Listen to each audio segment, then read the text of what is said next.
Capítulo 2. Limitações da competência tributária.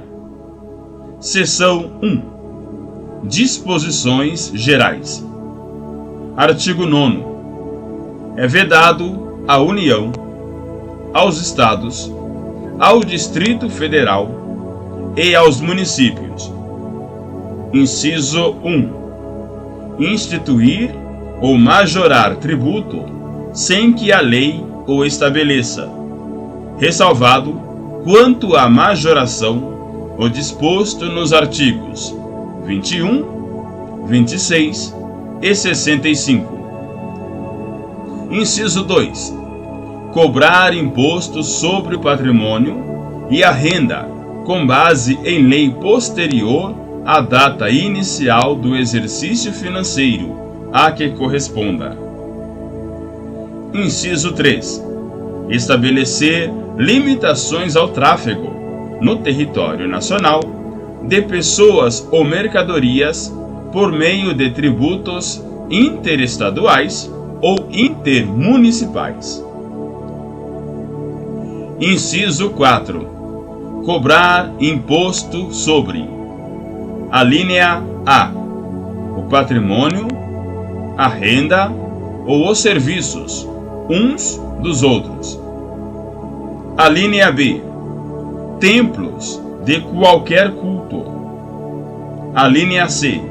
O patrimônio, a renda ou serviços dos partidos políticos, inclusive suas fundações, das entidades sindicais dos trabalhadores, das instituições de educação e de assistência social, sem fins lucrativos, observados os requisitos fixados na seção 2 deste capítulo.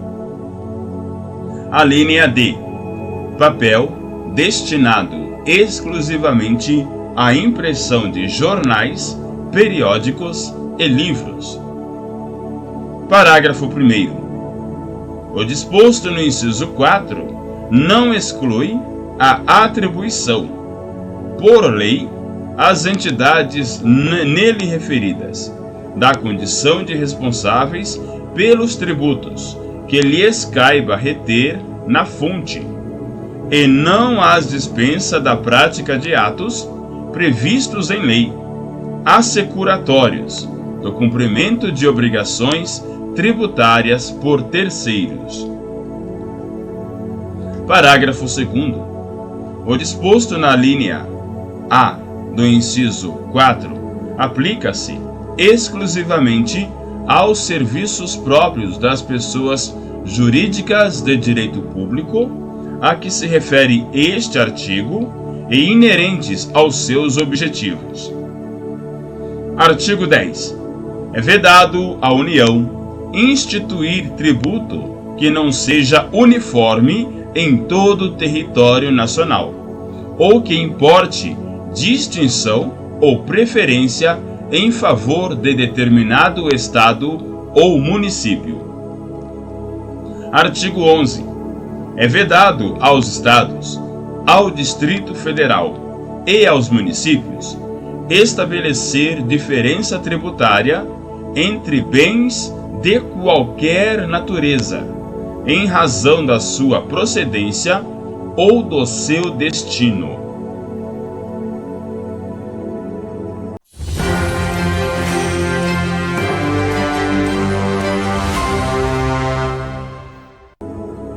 Seção 2. Disposições gerais. Artigo 12. O disposto na linha A do inciso 4 do artigo 9º, observado o disposto nos seus parágrafos 1º e 2º, é extensivo às autarquias criadas pela União, pelos Estados, pelo Distrito Federal ou pelos municípios, tão somente no que se refere ao patrimônio, à renda ou aos serviços vinculados às suas finalidades essenciais ou delas decorrentes.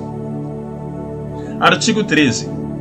O disposto na linha A do inciso 4 do artigo 9º não se aplica aos serviços públicos concedidos, cujo tratamento tributário é estabelecido pelo poder concedente, no que se refere aos tributos de sua competência, ressalvado que dispõe o parágrafo único.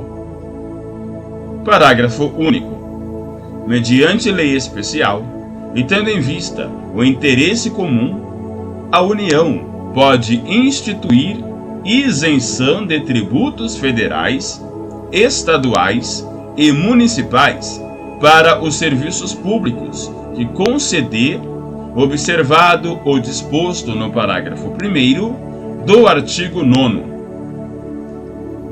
Artigo 14. O disposto na alínea C do inciso 4 do artigo 9º é subordinado à observância dos seguintes requisitos pelas entidades nele referidas. Inciso 1. Não distribuírem qualquer parcela de seu patrimônio ou de suas rendas a qualquer título. Inciso 2. Aplicarem integralmente no país os seus recursos na manutenção dos seus objetivos institucionais.